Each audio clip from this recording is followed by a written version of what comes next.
Hi, I'm Chrissy Cordingley, and this is my show, The Flare Up Show, and this special episode is produced in partnership with Clarissa, Burt, and in the Limelight Media.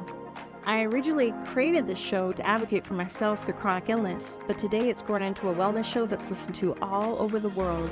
I love to practice well-being for the whole being. So if you're ready to rise, thrive, and elevate your life, stay tuned, enjoy the show, and thanks for listening.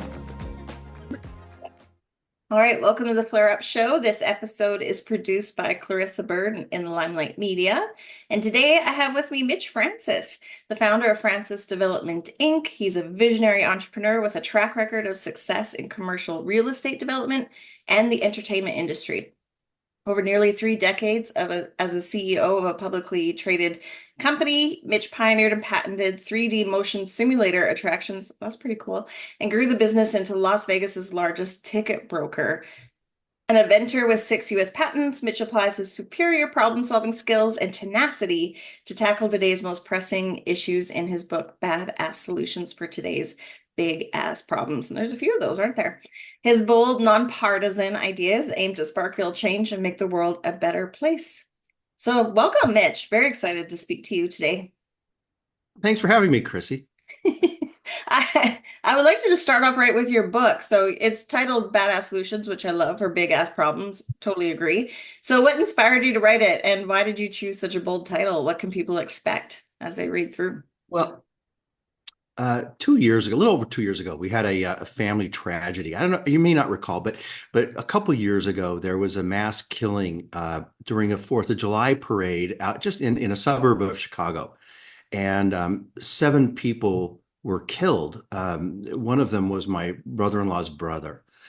And, they were killed by a crazed young man with assault rifles. And, needless to say, the family was just devastated. This was a terrific guy. And beside being devastated by this, I left this pissed.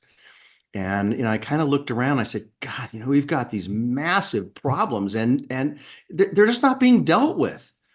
And I've always been kind of a news hound, and into current events, Chrissy. And I'm always this kind of guy that says, well, why don't they just do that? Then fix the problem. And I was thinking about all of these really big problems that we have that are not getting fixed. And I said, for most of those, I really have ideas already. So I wrote down an outline. Yeah. And I had 20 different major problems that I had at least the beginnings of real solutions for. And I went, oh my, this is a book. And that was a little over 2 years ago, and the book came out a couple of months ago. It's been very well received. These are non-partisan solutions. I address this with with no political agenda at all. As a matter of fact, I pushed away from that. I didn't want any party influence here. What's the way to solve this thing? I didn't even care about costs, believe it or not. And I came up with 20 really doable solutions to most of our really biggest problems. Thank you for sharing that. And I'm really sorry about the loss in your family. And I'm always amazed at sort of the great things that come out of some of these things. At least they're not for nothing in the end. Although, of course, it would be preferable if these people were still. You're right. Absolutely. I'm a big believer in the phoenix rising from the ashes. Yeah, it's not what happens to us. It's what we do afterwards, right? And it's being a helper, getting away, being part of solutions. I'm in Canada, which is a little bit of a different climate. We have crime and stuff. It's not like it's, there's still stuff here too. It's just not as maybe on the same scale, but we're a much smaller population. But my background is occupational health and safety, and I had to attend active shooter training, which is funny because with my kids, so they get trained in like lockdowns at school, which is actually the opposite of what you should do in an active shooter situation. So once after I took this training, I said to the kids, if they want to lock you in a classroom, I want you to like just run in the opposite direction of the noise and stuff. And then it was funny because they had a lockdown that day, and I was like, do my kids leave the school? Are they at the school? Like, I was like, Maybe I should go drive by the school, make Wow. sure they're not running around the neighborhood. But it was, yeah, it's That's interesting. excellent. Wait a minute. Yeah. I have a 21st chapter. You just fixed it for me. There we go. Yeah. I'm gonna dedicate the book to you. You just did a whole other chapter. Happy That's a to. great idea. That's Yes. very it's very important for kids and the whole society to know what to do, not just, you're saying don't sit there, like a sitting duck, get away. Yeah. It's about not being a target, right? Because if they see you, Yeah. they'll shoot you, which I know this is getting off topic a bit, but you can't reason with someone that's in that state of mind. They're there for a very specific purpose and it's not personal. So if you try to make it personal, if you're just in their line of sight, so as long as you stay away from the noise, as long as you can survive 5 minutes, you're going to survive it. These things happen very quickly, unfortunately. So, Very strong. Good. yes. Good. Well, Okay, you don't anyways, need me. there's my nerding out there. So thank you for No, I like it. I entertaining like it a lot. me. So let's talk about that. Like the nonpartisan approach to problem solving. How do you stay politically neutral? And why is that so important? I mean, I think we know why it's so important, especially today after a very Yeah. significant political event yesterday. But why is Right. it so important to stay focused on solutions and who we are as people rather than like the politic or that kind of thing?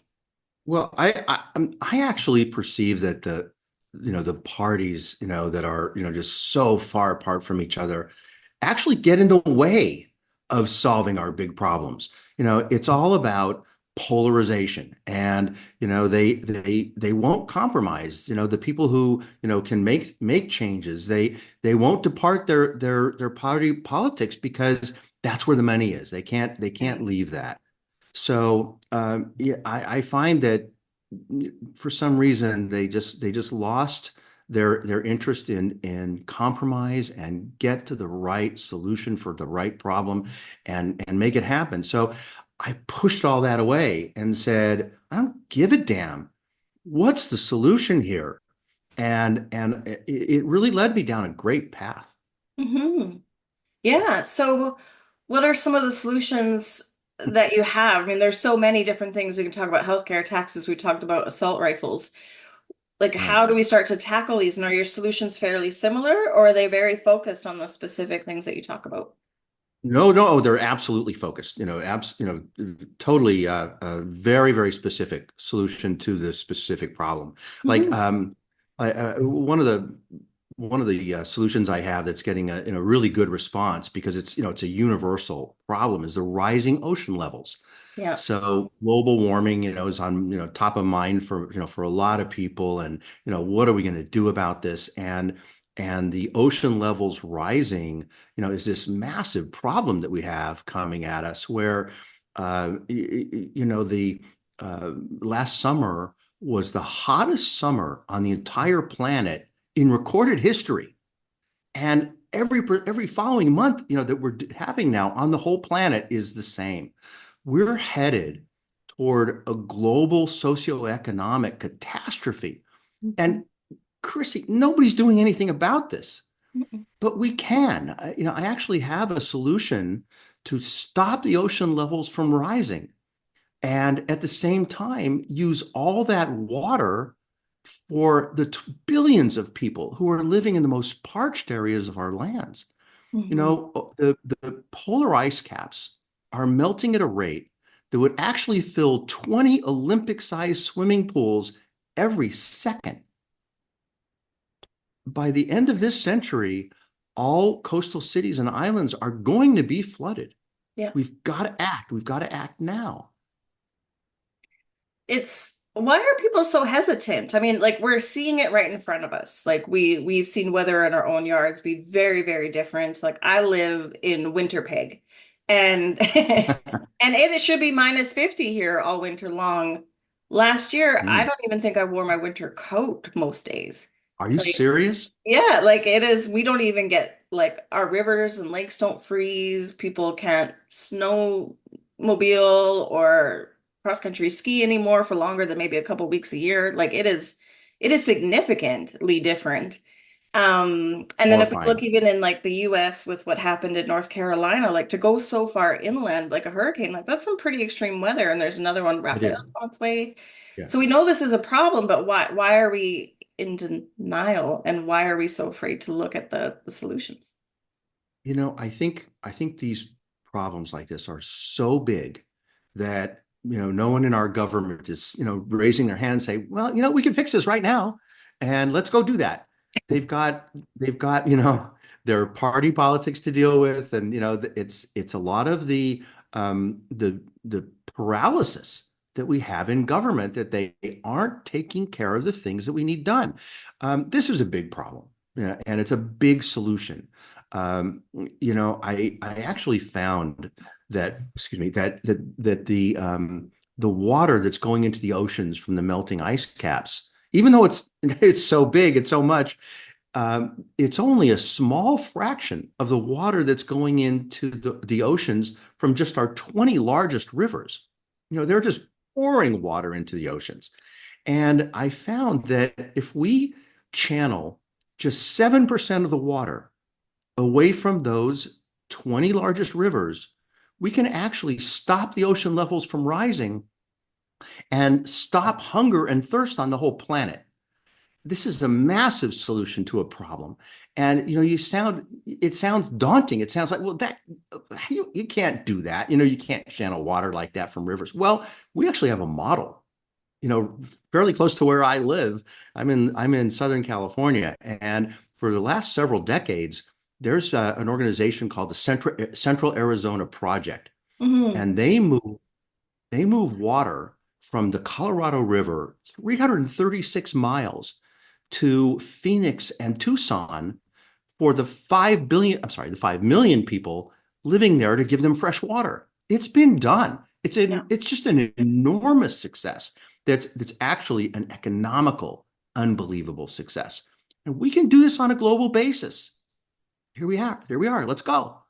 Yeah, I mean, we're already doing all these things in many different places. They're just isolated. If we could just connect the dots and share. And that's what I think, even when you mentioned polarization, like when I visit the States, like sometimes in other countries, we might be a little nervous, wondering what's going to happen. But when you get into the real life situations with the real people, what you see online is not the truth. That's not the communities. That's not the people on the ground doing the work, or the people that are teaching, or the people that are helping. I mean, that's not, or the people that are living through these things. The real human experience is quite different than what's portrayed online too, don't you find? Right. No, you're right. Anytime you get, really into the life, you see that, the problems that are the whole society problems are not in existence, 100% of the time. So yeah, we walk outside our door and everything's just fine. But we do need to be aware of the big things, right? And I think some of Ooh, the things that go online maybe are distractions, where, yes, we do have to worry about global warming. We do have to worry about our food distribution system. We need water and food to survive. There's no way around that. So, right, and we have the ability to right. help each other. How, Ooh. so can you talk a little bit about, and I think what comes with some of that fear and that dauntingness of the massive scale of some of these issues, and they're like, oh my gosh, how can we change some of these things? What can result is another issue, which would be mental illness, right? Because there's an emotional and a mental effect as well that happens to us on top of, just our physical day-to-day interactions.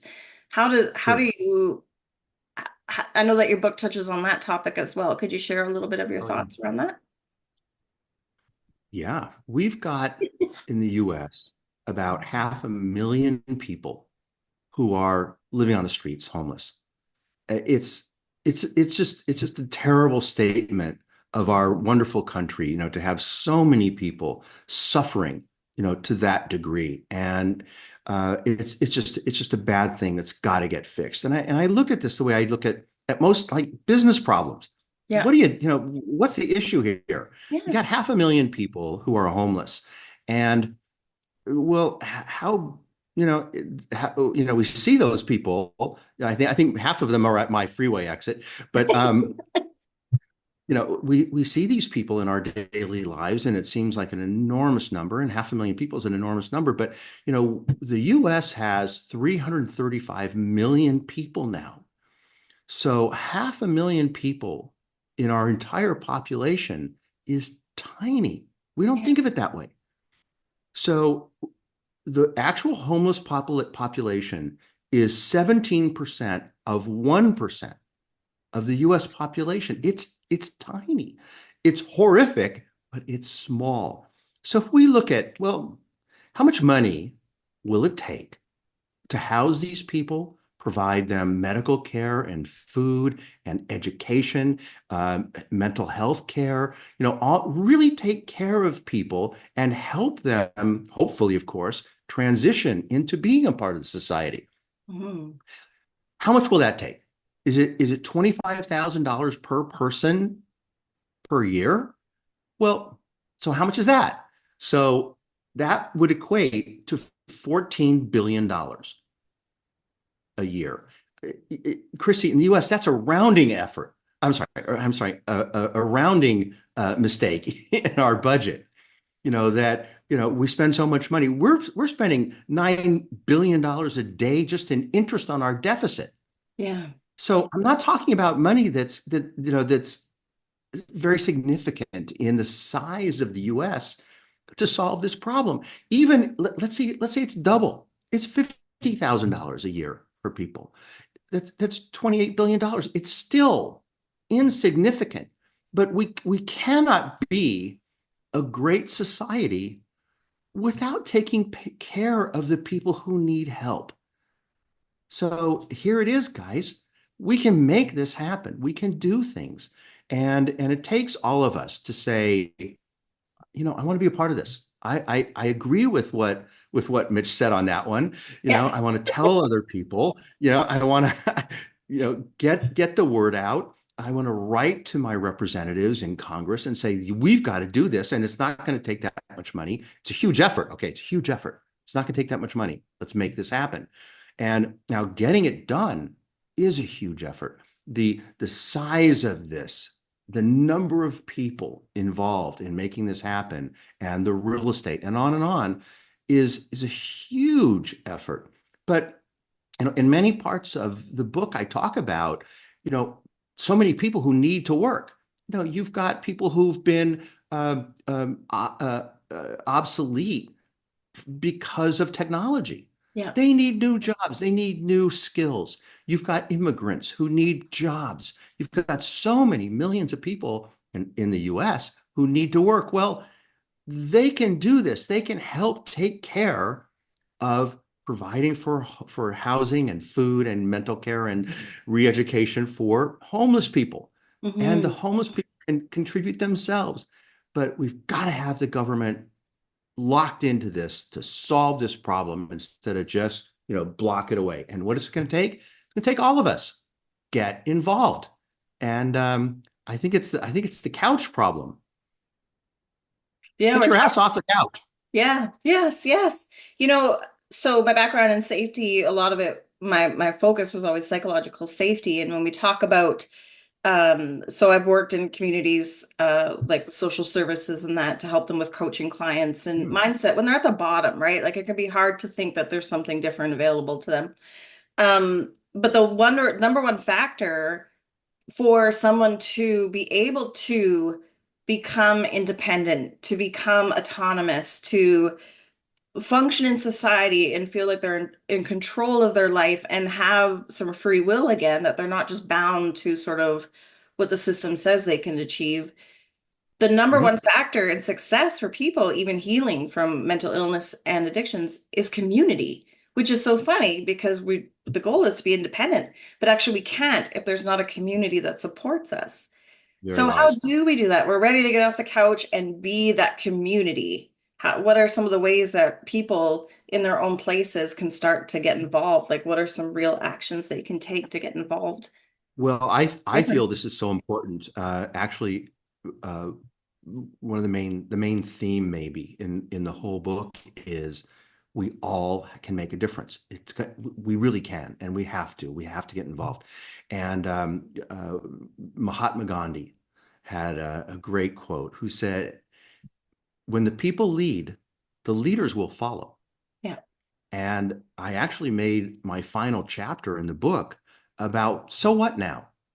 What do you do? How do you get involved? You tell your family about the solutions here that are meaningful to you, or that you can get behind, or something that's important to you. And you tell other people, you write letters to your representatives, you tell other people to get involved, to write letters. And then on not virtually, on every topic you can imagine, there are wonderful nonprofit organizations who desperately need your help, that you can get involved in housing for the homeless. And they need these ideas and the people to help implement these problems. So there's so much that you can do, and so many ways to get involved. And you can get involved a little bit, or you can get involved a lot, but do something. And with all of us, we can change the world. We really can. Yes. Yes. It reminds me of the starfish story. Are you familiar with that story? No, Oh, it's an old story. So a man that's and funny because I'm really old. So yeah, no, me too. I just dye my hair. The no, artificial youth.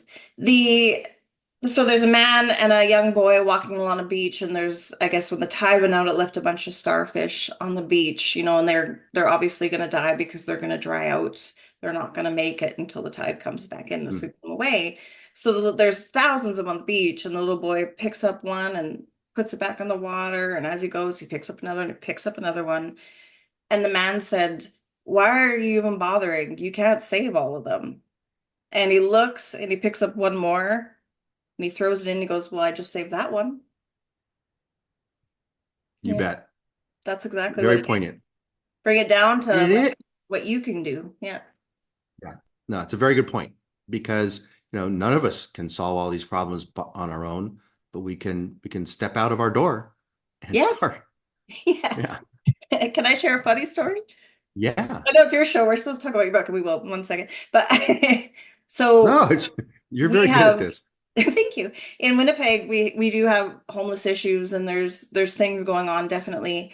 And so in the area I live, there is quite a few people that are, because we have some safe parking lots in areas where they're comfortable to stay. Like we treat them well. We, as a community, we take care of them and do what we Right. can, right, safely.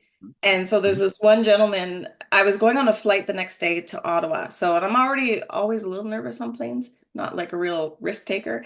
And and so I had brought him a coffee and I handed it to him, and he looked up and he said, "Thank you so much." And then he's like, "Did you know you shouldn't even be here? You were supposed to die at 6 years old. Did you know that?" And I was like, "Thank you. Thank you for that. I really hope you're not an angel."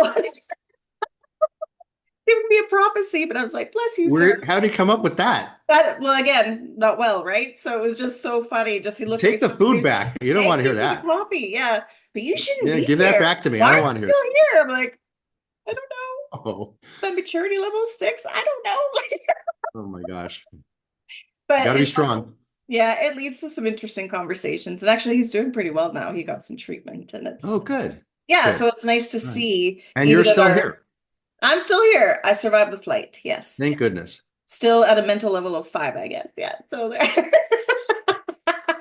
So tell us about your book. Where can people find it? How can they engage with you and start to be enlightened with ways that they can be part of some of the solutions? Thanks for that. The book is Badass Solutions. It's sold, on Barnes and Noble.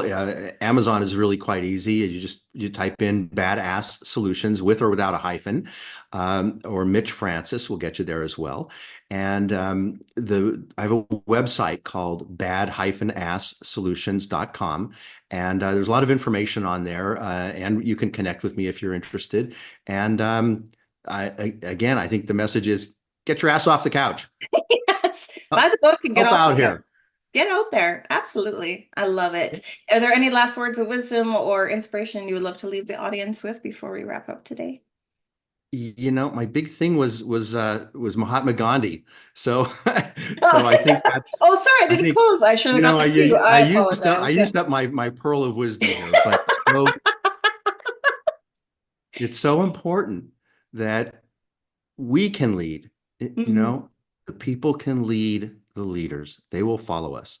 Yes. And it was also parroted, the same message from one of the leaders of the French Revolution, who Mhm. said, there go my people. I must follow, for I am their leader. Yeah, And it's true. It's real true. I agree. I agree. Thank you so much for your time, Mitch, and sharing so openly and letting me get in a few words too. I don't Oh, think you're let me really good. indulge You're myself. impressive. Thank you. Thank you for having me, Chrissy.